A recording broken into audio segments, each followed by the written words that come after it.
So the other element that goes into this, so again, we're going back to the kind of that original goal. We're looking to make sure that we have consistent communication going out in order to help nurture people, build that relationship, and ultimately lead to a sale. And we see there being potential in leveraging the current content we have, but we want to be able to do other things, right? So the other aspect that goes into our foundational content AI operating system on this front, we've got our context. The other thing is the examples of what we actually want it to do. Right. And so for that, there's a different kind of context that I tend to build up. There's what I would call your more foundational style map or style documentation that really is just designed to show, hey, when I create writing, when I create something, this is the way that it typically looks. And this is the style and feel. Within that style documentation, I tend to like to include things like what are the tactics that are deployed.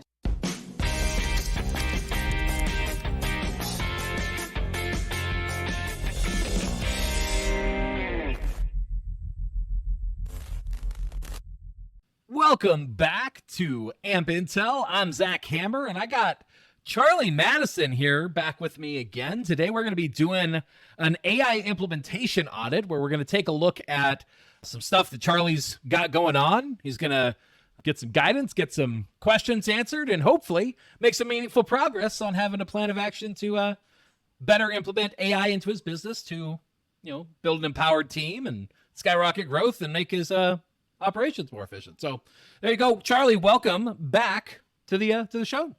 Thank you. It is good to be back driving on the road. Thank you for letting me do this.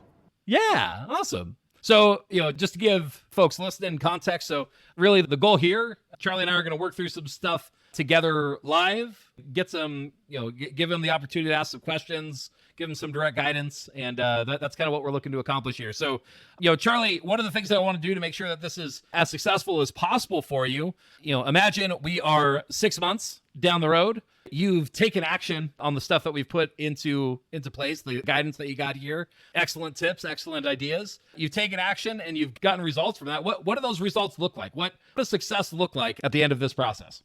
I've got a system where I feel comfortable putting out, not just putting out consistent content, but actually communicating with my target audience, right? Which are people that have podcasts to grow their business and want to grow. So a system where I'm using AI. I'm not a writer. I'm a great talker, and I would love to be able to have a newsletter once a week. I'd love to be able to have content posts so that I can actually use AI to not just talk, but to actually build a relationship with my potential audience. Perfect. All right, let's go through. I'm gonna ask some questions to see where you are now, and maybe some of what you should be thinking about. That might help you on this path. So first off, what I'm hearing you want to be able to show up as you are, right? You want to be able to show up in the way that you fairly naturally already feel like you could show up, but you want that to turn into the assets that are necessary to reach that audience effectively. Does that sound right? Yeah. All right, perfect. What do you have currently in terms of assets at your disposal? What are we looking at in terms of, here's a couple of things that I look at on this front. Who do you have to help you? And then also, what are you already doing? Or is there places where you're already talking to people? You're already, maybe you aren't even thinking about it as creating content, but you're sort of having these sorts of discussions that are really the kinds of things that you would be helping people with. Are you already currently on calls with people and maybe running teachings or trainings or doing sales calls or helping people implement this stuff? So tell me a bit of the lay of the land there. Who do you got and what are you already doing? A couple of things that I've got is I came up with Referrals While You Sleep, or this version for podcasters, by interviewing some podcast coaches and people that have podcasts. And so I've got some recorded interviews, probably 4 recorded interviews with people like that, where I was asking, what they are looking for to grow. And then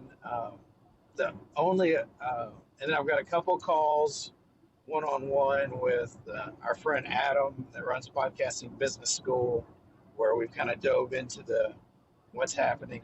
And then I've got some calls with my team where we're talking about implementing this for podcasters. So that is the content that we have right now.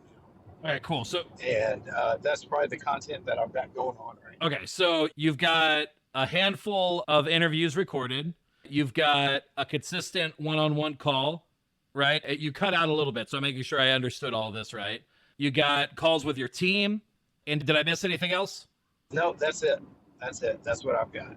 All right, perfect. And is your goal in this to specifically have, video content, that sort of idea, or is your goal just to make sure that you're doing what's necessary to communicate? Like, do you have a specific goal or need around that? My goal is to be able to have communication. The simplest thing, I'd love to have like a weekly newsletter too. I would like, because I think that would be the best way to continue to deepen the relationship. And Right. like that, the end goal, that's what I want. I want to be able to create a relationship with my clients, one to many, where they feel like they're getting value from me, and that's my goal. I think the best way would be, hey, can I have some email communication with them that they actually find value? Perfect.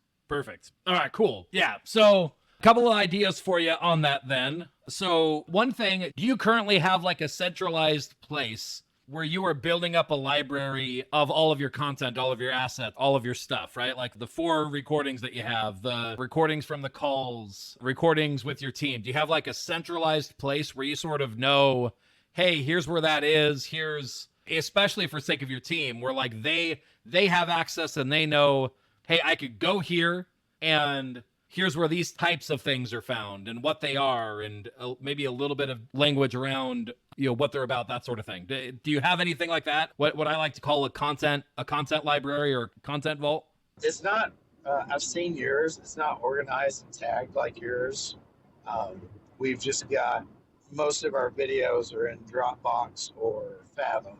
Gotcha. With the transcripts. So that would potentially be something that's worthwhile to have somebody on your team just quickly go through and document it in terms of the key elements that I find are necessary to really be able to leverage something like that. If I like to use databases for this, you could also use spreadsheets, but having a place where essentially there's like you need some sort of title more for sake of how these things work, but the title could just be descriptive of what it is, right? It could be like, interview call with XYZ person on this date. That could be the title, right?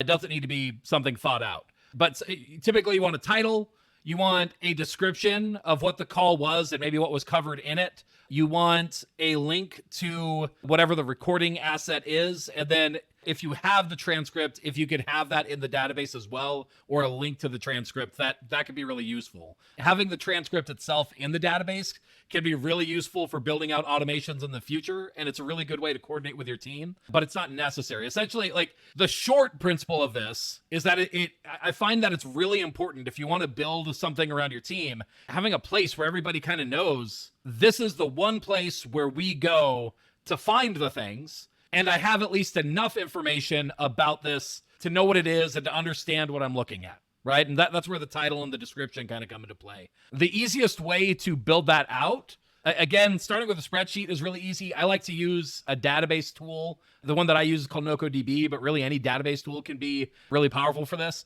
where you have the title is really easy. The link to the resource file is really easy if you've already got a place where it's collected. The description, I will often take like the transcript and like I have my assistant do this kind of thing. Take the transcript, throw it into something like Claude, throw it into something like ChatGPT and say, write me a short description of what this is about, to throw it in there. Even if the person who is going to be looking at it is the one that generates it, it's still useful so that you're building up this library of here's kind of our raw materials, our raw assets that we could then take and turn into the other stuff that we need. Does that concept make sense? Yeah. Perfect. Is there anything on that you feel like is confusing or where you don't understand like where or why it would help? It makes sense. I've got content in Zoom. I've got recorded calls. Right. I've got some transcripts in Fathom, and so the idea is have a place where all of that is stored, tagged, so that then we can let AI know about it. And not even just AI, right? So just your entire system, right? So even if right now a human needs to process it, it's still easier for you to build your team around a centralized hub than it is to like have to like where there isn't, if there isn't that place where whether it's you or your team, they sort of think, when I am going to work a process, I start here. Like this is where I always go to go get the things that I need, right? Like it's like the equivalent to me of, you know, if you're looking for something to eat, most people in most houses probably have one room in the house that they go to for that, right? They go to the kitchen, right? What we often do is the equivalent of, well, I've got a fridge in my living room and a pantry in my bedroom. And so like, go find the stuff through the house somewhere in order to get the thing that you want to eat. And obviously that makes it a little bit difficult for people to know how to progress and have clarity, and unlocking clarity on this stuff can really make a big difference on people to being able to move forward quickly. So yeah, getting that content library together and really starting to think about, you know, for me, I'm doing this with everything at this point. So you know, I tend to have my file storage in something like Google Drive. For you, it's Dropbox, that's fine. But I have like a centralized record of where it is in my database. The only other place for me right now where I technically have something separate from that centralized database is that I do find that having photos in Google Photos works really well for me, because I get a ton of easy storage. It's easy to search through and navigate that. There's actually a little bit of AI built into that, and it's really easy for me to share with my team. So whenever I'm collecting photos, I like to use Google Photos for that. But so that's the content library portion. So the other aspect of this, though, is that everything that you've described so far sounds mostly like content that you can't just share it in its current form without that potentially being a violation of trust, without that potentially like that wasn't its original intention. And very often when that's the case, if not everybody's expecting, hey, this might become content, like you don't just want to reshare that, right? Does that sound true? Am I reading that right? I would say some of it, it's okay to be shared, like that's up front, but some of it is private. That's correct. Okay, perfect. So the good news is that even the private stuff we can leverage and turn into some of these assets, but they will need to go through a process in order to do that. And so for your private assets, here's some of the ways that you could potentially turn those into the content that you need. So I like to use things like that and extract from them, you know, key principles and essentially like the key takeaways. I have some tools that I've built to help do this, where I extract things like, you know, what were the key points made in a detailed format? What were, you know, was there any, I call them like teaching tools. Was there descriptive language, metaphors, those sorts of ideas? And I like to extract those because that becomes part of the DNA of how you typically teach something and where your unique personality comes into play. Stories are another one. If you're sharing a story through something, being able to extract that. So I typically run things through a process where I extract out those key elements. And then from that, you can extract points that happened from these and then turn that into, okay, now let me take this, you know, the DNA of what I taught and had applied in a specific circumstance and maybe had private details. Now let me take the essence of that and turn it into something that's geared toward a different format. Let me take this and say, here's the raw assets. Now let's write, you know, an email sequence out of this. And it could be, depending on the length of the conversation and what all was covered, you might even be able to extract multiple emails, multiple social posts, that sort of thing out of it. It really depends on the nature of the recording, but that could definitely work for there. The other thing that you could do is, while so far, I haven't found good options that I would personally like that take that stuff and turn it into a video that I think people would actually enjoy watching. Right? Not by itself. I haven't seen anything so far that I feel like, yeah, this is a good implementation. Most of them feel a little bit like, at best, they're an audio recording that maybe has a few visual elements, but they don't feel like good videos. There are some tools coming along that might be able to do that. They're still pretty pricey compared to what you're getting out of them from what I've seen. So tools like Agen, a couple of tools are potentially getting to the point where you could literally take like a video script and turn it into something that you don't have to actually create the video. That is an option. But really the easiest, the lowest hanging fruit is definitely, you take the essence of those videos, those recordings, and you take and extract the key ideas from them, and then potentially break out the main points and turn those into your, your actual content itself. So just as an overall concept, does that make sense? Do you have any questions on that?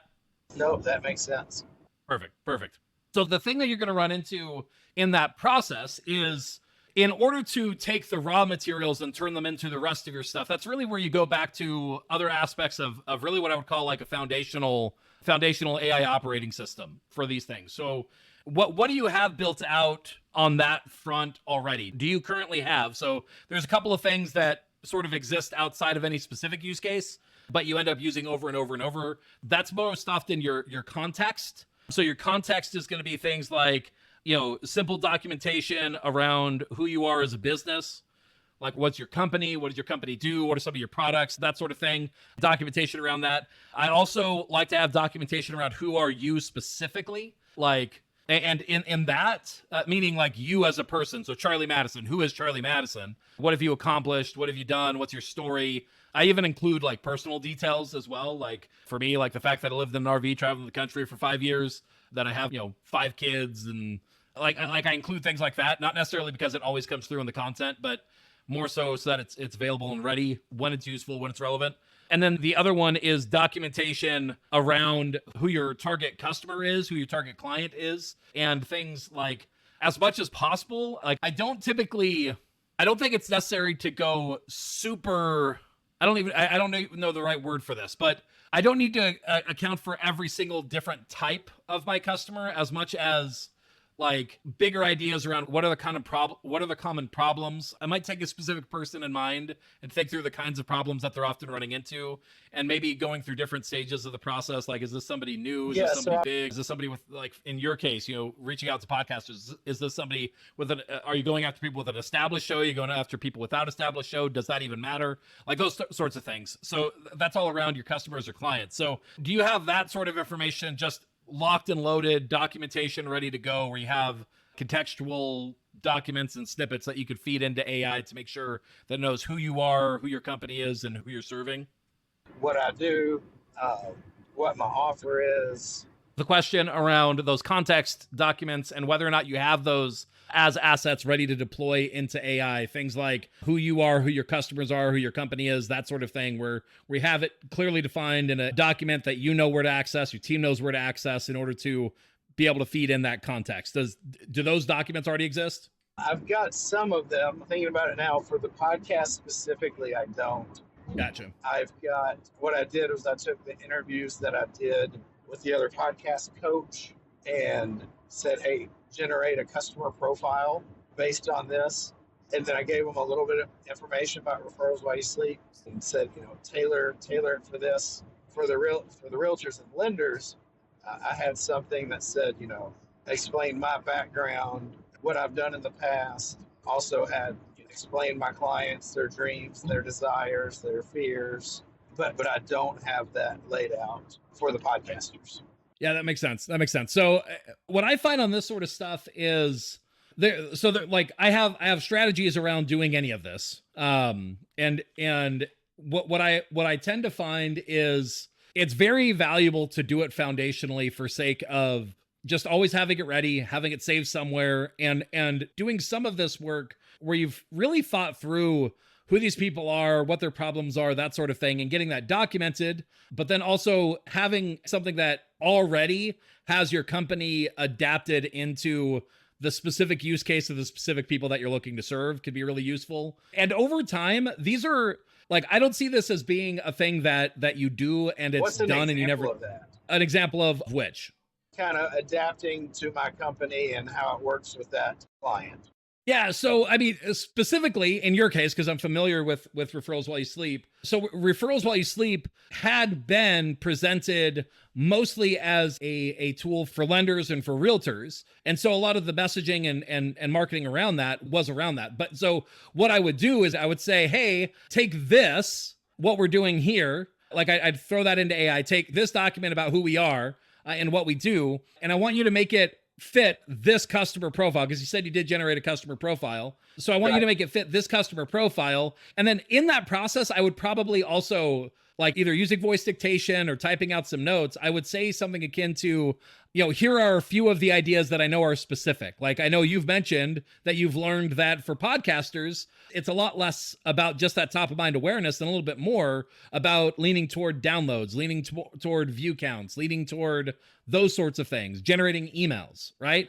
And so like I would specify that. I would say, talk about how our service helps them do these things, how it helps us solve these problems in order to generate a specific documentation around that.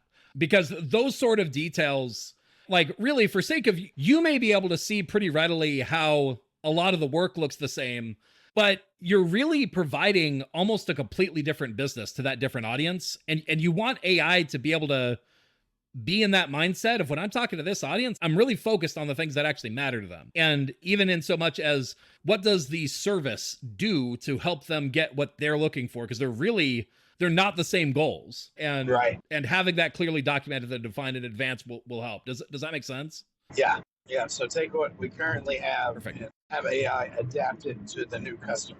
Right. And so for those kinds of things, I mean, like different businesses will have more or less need to do this. Like, as for instance, if what you had figured out and who you were adapting to was like, say you started with real estate agents, but you went into like another industry that has sort of similar relationships where the salespeople work in a similar way as real estate agents, like maybe sales. Insurance agents. Yeah. Insurance or car agents. Sales or something like that. Yeah, where especially if there's like kind of a low frequency but desire for routine need, right? Like, does that make sense? You might be able to just more readily say it really is the same service. We're going to use the language that matters more to these people and make it clear that it matters to them. So you may not need to build out like a completely separate document for that. But in this case, I feel like it's almost two separate businesses mentally, where what you're providing, feels completely different. Does that make sense? Yeah. And you may brand it under the same thing. Like I don't think it, business strategy wise, I don't know if it necessarily matters to try and separate it. But for AI, of having clarity of how you're communicating and helping it to leverage what you're up to, thinking about them separately and building out those separate assets would probably be valuable. Makes sense. But like, and honestly, I would potentially do that same thing with all of your documentation, right? So you would have documentation around like, what are the aspects of you and your story that you kind of preemptively know makes sense to lean into and leverage now that you're entering that space, right? What are the aspects, right? Because like, I know for you have a history in tech that might matter more in the reaching out to podcasters than maybe it did or does reaching out to the real estate market. So like things like that, there might be elements where it's like, it's the same foundational story, but you cherry pick the elements of your story that you think will matter and make the biggest difference to that market. And AI can help with that, where you take, here's sort of the total story. Can you adapt like the elements of this that feel like they actually matter to this market? So you have a document that's more of like, who is Charlie Madison when I'm presenting myself as somebody that people in the podcasting space should care about. Does that make sense? Yeah, that makes a lot of sense. So, and I literally do this, by the way, we're in my same place where I have like my content library. I actually build out a way where form and short form to research. I get it collected into something that's an exhaustive document that I feel like does, a good job going over everything. But then I take that and I adapt that into short form snippets that I could deploy into AI. Now, the reason for that, there's a couple. Right now, the context windows definitely matter. The ability for AI to understand more or less text, that sort of thing. So sometimes even with models that can understand a lot, getting like sort of pruning the information down to the stuff that you really want to like lead it and say, this is how I want you to think about who I am, what we do, etc. It'll follow your guidance a lot. So kind of pruning that information down to the elements that matter can get you better results when you're deploying it with prompts and templates and that sort of thing. But even aside from that, there's also minimizing token usage so that you're decreasing costs currently and those sorts of things that could be powerful. But so where I typically start is when I'm building out these documents, I'll build them out in an exhaustive format first, and then I'll use AI to actually prune them down into something smaller. But in that process, AI never gets anything right 100%. I'm going through a couple of iterations to say, all right, let's get this, like, no, that element isn't important. This element's more important. Let's make sure to include it in there. And then by the end of it, I'm like, okay, yeah, that feels like we're sort of adequately covering the big ideas, the things that I think matter, that sort of thing, but in a smaller, 1, 2, 3 paragraphs sort of format that I could feed into AI. And that goes for your story, who your customers are, and what your business does. I do the same thing for all of them. And depending on the use case, I don't always use all of them in every prompt, but when they're necessary or when they're useful, tends to be pretty obvious. Just that concept, does that make sense about like how you start to collect those things in that same area to deploy them? Yeah. To deploy them when necessary? Perfect. Okay, so the other element that goes into this, so again, we're going back to the like kind of that original goal. We're looking to make sure that we have consistent communication going out in order to help nurture people, build that relationship, and ultimately lead to a sale. And we see there being potential in leveraging the current content we have, and then but we want to be able to do other things, right? So the other aspect that goes into our kind of our foundational content AI operating system on this front, we've got our context. The other thing is the examples of like what we actually want it to do, right? And so for that, there's a different kind of context that I tend to build up. There's what I would call your more foundational style map or style documentation that really is just designed to show, hey, when I create writing, when I create something, this is the way that it typically looks. And this is the style and feel. Within that style documentation, I tend to like to include things like, what are the tactics that are deployed? So tactics are teaching structures and the ways of laying things out. Like I like to include case studies. I like to include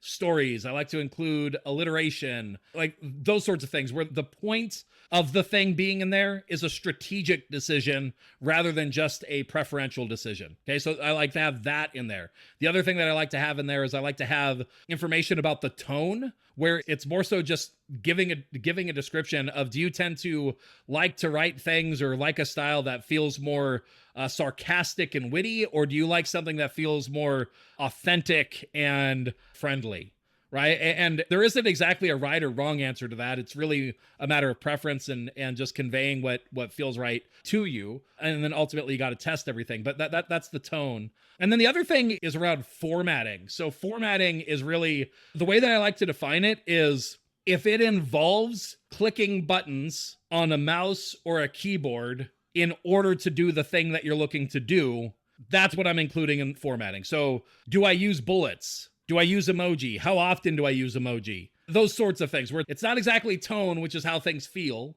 It's not exactly tactics, which is like the reason why this is here is to help teach or educate or persuade. It's literally more of just like, this is the technicalities of, I want short sentences. I want bold. I want, does that make sense in terms of how you sort of extract the DNA around style at a high level? Just does the concept make sense? Yeah. Perfect.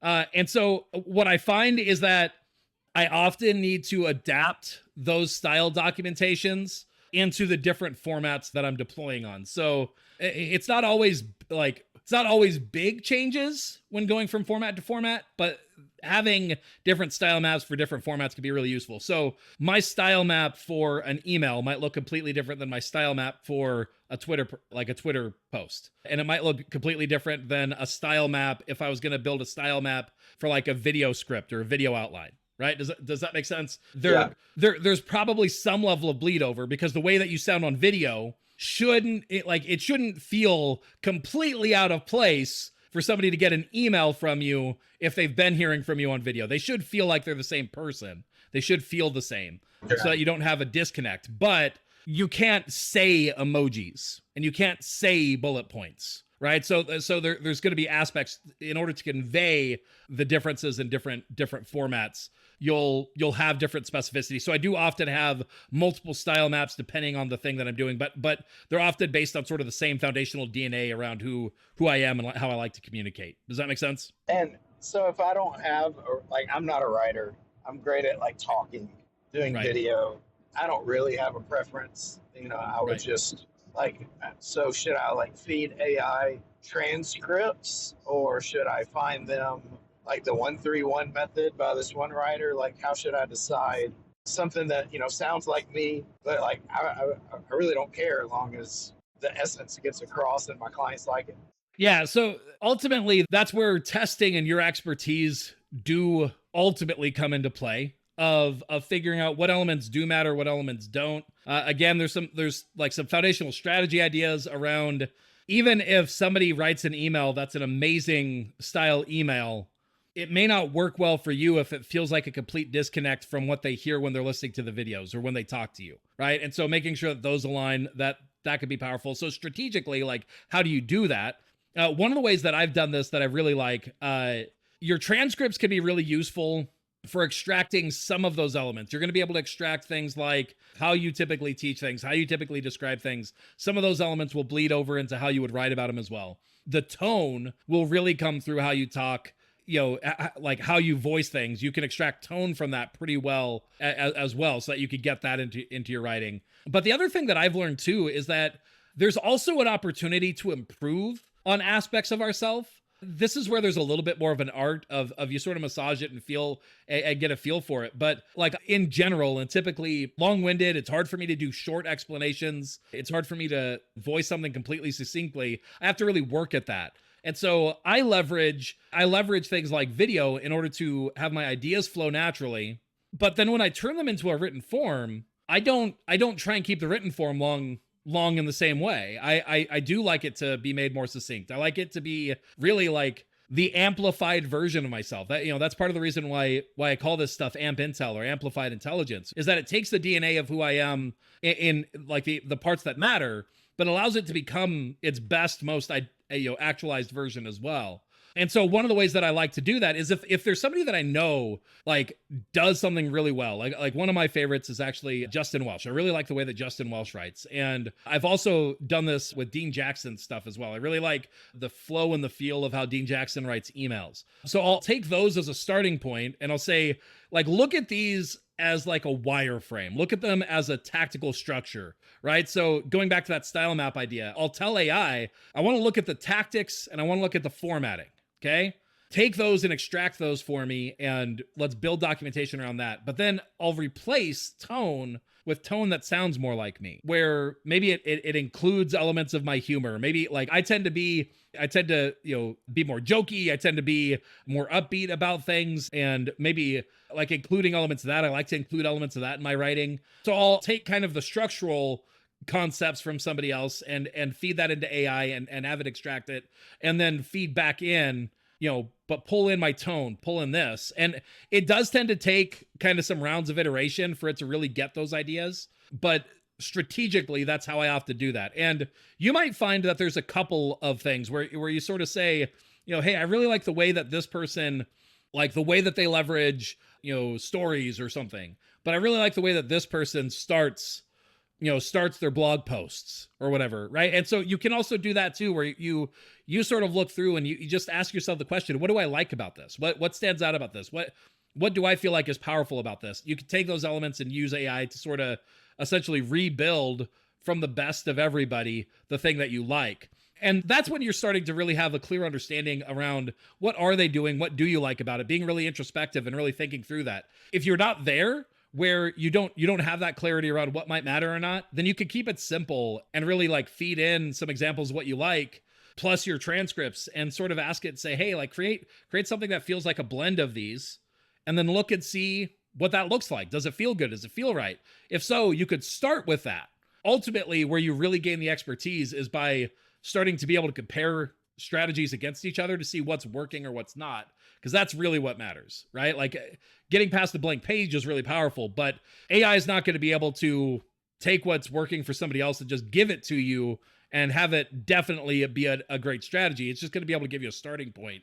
The way that you refine, like, hey, here's the style that actually matters, is that you sort of set your starting point, you put it into practice, and then you theorize what you might change about that in order to get better results, and see if you get measurable improvement on open rates or click-through rates or whatever, based on the strategies that you're trying to deploy. That's a pretty in-depth answer for that. But does that make sense for kind of how you could start where you are, leverage various things, and then kind of bring forth something that would work for you?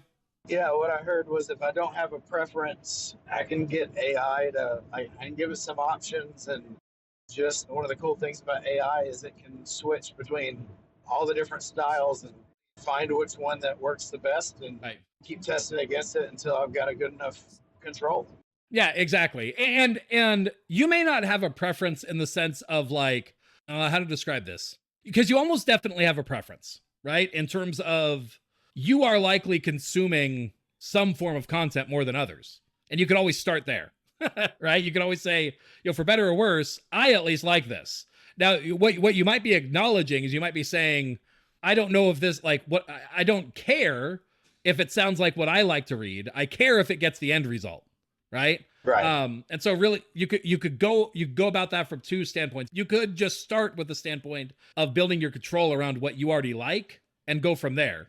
You could also go the other route of saying maybe like if you wanted to go a more consumer direct level, then you could try and build style maps around what your target market already seems to like, right? Like you could do research around like what are the top read newsletters, what are the top read articles, what are the the top podcasts that people are following, what are like you could do that research as well and then build your style mapping around that, where you're sort of starting with a customer in mind. Really, honestly, to me, start wherever makes the most sense for you to get started, because the reality is that it's not the doing it the exact right way that's going to matter. It's getting tests out there and iterating on it. And AI lets you do that quickly, because nobody's going to be able to just hand you the right way to do it. That's going to be something that you're going to learn and internalize. Even if somebody did hand you the right thing, it's not going to make sense or add up until you've tested it and see how it actually applies in your, with your business and your market, etc. Does that make sense? Right. Yeah. So, but those are two strategies. So you can just start with what you already like, for better or worse, just your personal preference, not knowing if it's going to matter to your market. You could start there, or you could go the route of kind of doing the same thing, but doing research from their perspective to build your style mapping around what people are already consuming. Either way could be good. There might be one of those that stands out to you. I would just go with that. Like it could be, I'm going with what I already like because it feels easy and it feels like something I can get my head behind quickly. That's a great reason to do it. If you feel more empowered by going after what people are responding to, that's a good place to start too. Just don't think that either of them is going to be the right answer. They're the place to start, and that's what matters. Does that make sense? Yeah. Perfect. So then the other thing that you're going to need in terms of like building out your overall operating system. So like we've kind of been going from how reusable something is down into maybe less and less reusable, where you need more of them in order to get the job done. Okay. So, your context around who you are, who your business is, all of that, that's the kind of thing that you might not touch that except for like every so often you randomly improve it slightly, or maybe you look at it quarter or once a year, if that often, right? Like it may not change often at all. Your style map, similarly, like you do the work once and it may not change often after that, aside from like what you're testing and what you're figuring out. Like you're going to sort of get a feel and you're going to go out and leverage it for a while before you really adapt it. But you might need more style maps to match the different mediums that you're looking to create on, right? Well, similarly, now we're getting into the territory of you might need more as well, where we're looking at kind of the overall structure for building out your prompt library for the things where this is the tool that I use to repeatedly take raw materials and turn them into produced assets. And so that's where like, having specific strategies around this is what this kind of email needs to look like, or this is the prompt that ultimately generates, emails, social posts, whatever, right? Where you build those out, and you're going to have individual prompts for each of those things. And within those prompts, you're going to use like the mega prompt frameworks in order to, craft out the persona that the AI is going to act as, the goal that they're going to be building toward, the task that they're going to do, the steps that they do to complete that. And then as well as any context that they need for that specific use case, constraints that they need for formatting, character limits, that sort of thing. And then the other key thing that is almost worth understanding by itself are templates and examples. They're not always necessary, but anytime you want to do something really repeatedly, where there's a very clear structure to what you're doing, templates and examples are going to be really useful for that. And templates are essentially the abstracted concept of saying like, you start with a 3-line hook, and the first thing should be a question, and the second thing should be like a powerful point, and the third thing is a lead in that essentially says, here's how I do it, right? Like if you always like to start your social post that way, or if you know that that's kind of a consistent strategy that you do, building templates around that so that AI is able to continually like run a strategy that works, or that you want to try. That's where templates come in, where it's like you really know that there's a structure that you want it to follow. And then the examples are really about being really definite that it knows what you mean when you're building out a template, because it may feel clear and it may be clear most of the time, but the examples really help to make sure that AI is able to consistently, like, it really understands, okay, here's a template, here's a concept of how that template is shown and done. Now it like really understands, okay, I know exactly how to do this. I've got all that I need in order to be successful to give you consistent, repeatable examples. And so prompts that you're going to build out and your library of prompts that you're going to build out for these things are all the different assets that you're looking for. So like to get started, you may not have a ton of these, but like every time you're building out a process in your business, you're looking at taking that concept and saying, let me build the prompts around it so that whether me or my team could do this repeatedly to get the consistent desired result that we're looking to do.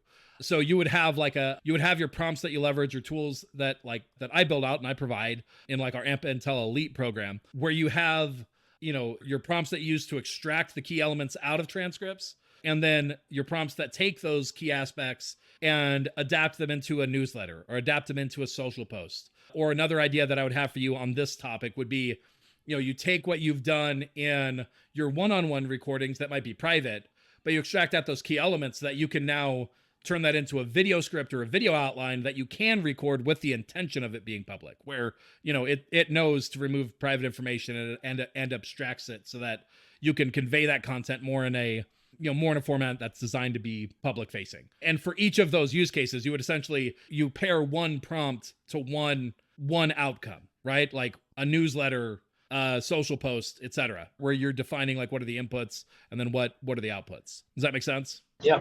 And so ultimately, I mean, like that to me, that like that's the structure of how you at this point kind of continually build out the operating system and the applications that you run on top of it. To me, the operating system is more like the contextual information, all of that. Some of the style maps are potentially still in that operating system level. The prompts are almost more like the applications that you're running on top of that operating system, the things that you're leveraging that operating system for. So in your prompts, you would feed in like, who am I, who's my business, who's my customer, that sort of thing, so that it has clarity around how to structure your email newsletter around your target market based on the context of the transcript that you're providing it, or the key aspects that you're providing it. Does that make sense? Yeah. And then, so the idea, like, this process, it's one of those things where it could be like, this is a new world that we're in with this stuff, right? And so some of these elements can feel like a lot to take on and to undertake. And there is a little bit of a learning curve to go through and understand them. The good news is that doing this process with AI makes the work of it a lot easier than it used to be. And leveraging prompts and tools that help you flow through that process can make it be a really quick process to at least get something that is setting you up for success, that you can continually use and refine over time, but ultimately, building up a system that could run more or less where like 80 to 90% of it is automated, and your team is really empowered to run most of this process for you, creating a really good end result without necessarily having to be an amazing writer or having to be a full-on expert in your business. And so you can leverage team and staff and really amplify their abilities by doing some of this front end work so that the system is doing most of the heavy lifting. But yeah, that's the idea. So does that make sense? Does that feel like,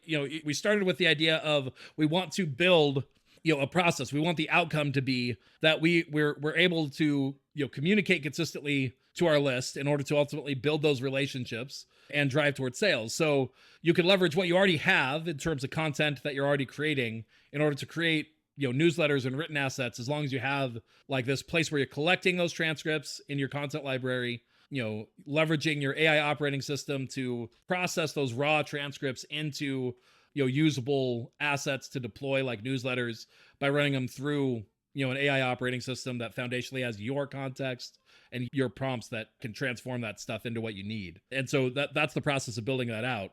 What in this process do you feel like you're currently missing in terms of like tools that you would be missing in order to be able to deploy on that? I mean, I think I need to complete all of this, that we've talked about. I've got pieces, but not the whole thing for specifically referrals while you sleep for podcasters. And then, this might be a different coaching session, or maybe there's a simple answer. But all right, now that I've got all this, right, how do I create a valuable newsletter once a week with my clients? What do you mean with your clients? Once a week?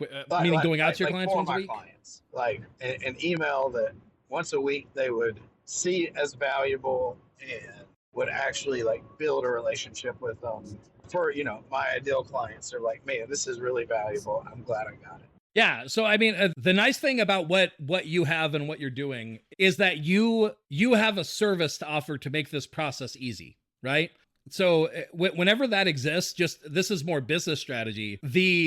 It could be really powerful to know that you could give away the training and give away the secrets, but sell the tools and implementation, right? Where Right. you could, like the common example, almost cliche example of this is that the people of the gold rush that typically made most of their money weren't the ones getting rich off of finding, striking it rich with gold.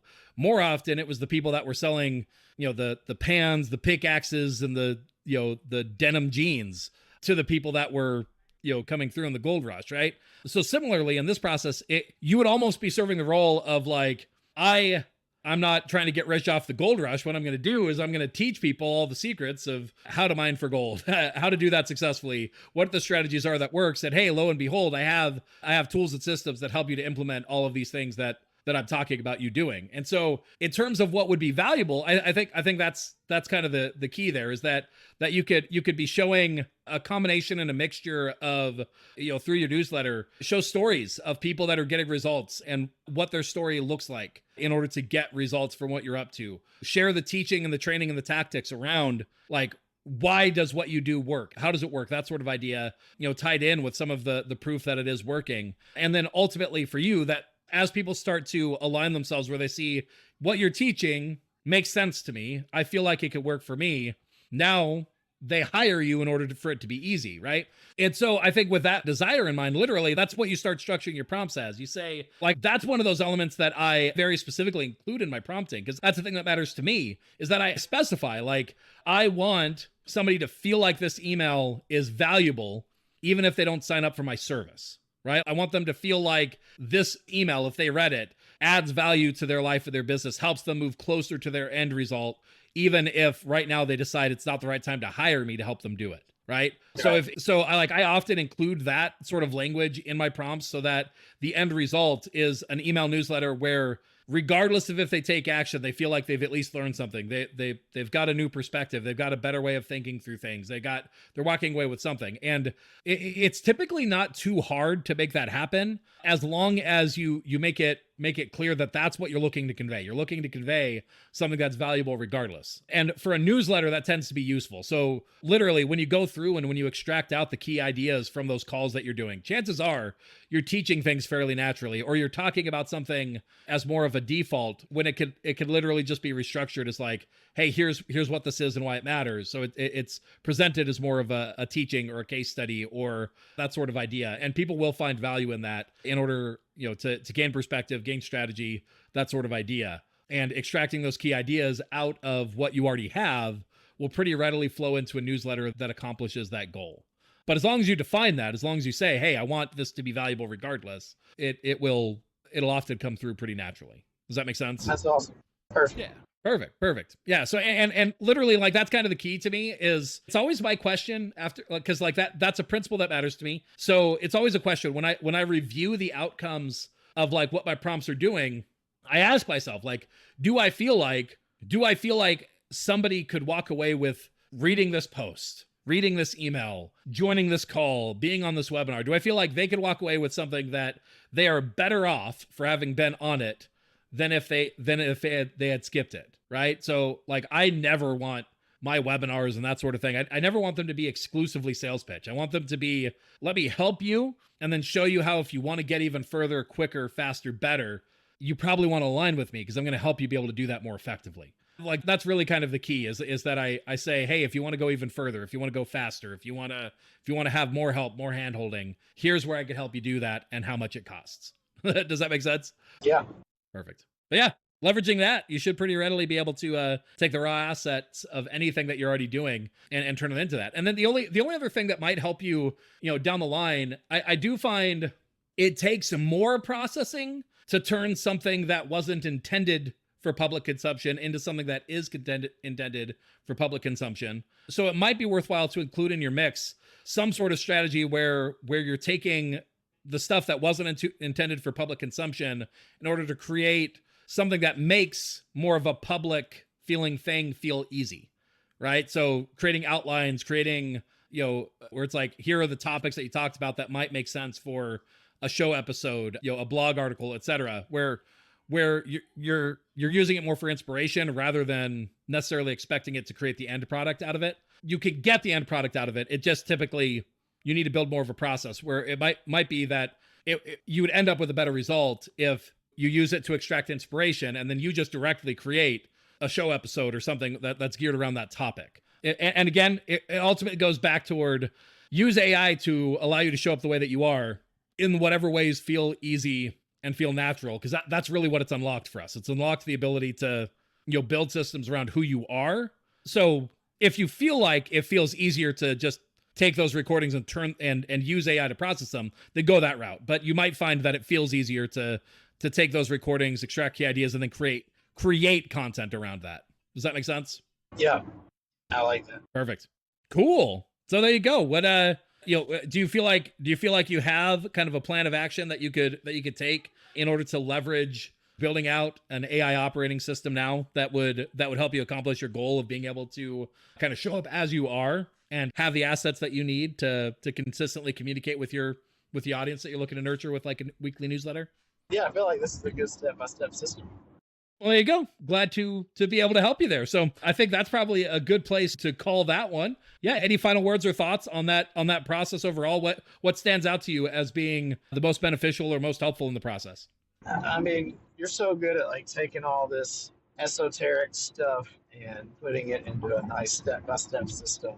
And, that's what we did. You put it into a step-by-step system. I like the fact that I'm not a writer, but you said, hey, here's how you get started. And perfect. Awesome. Sounds good.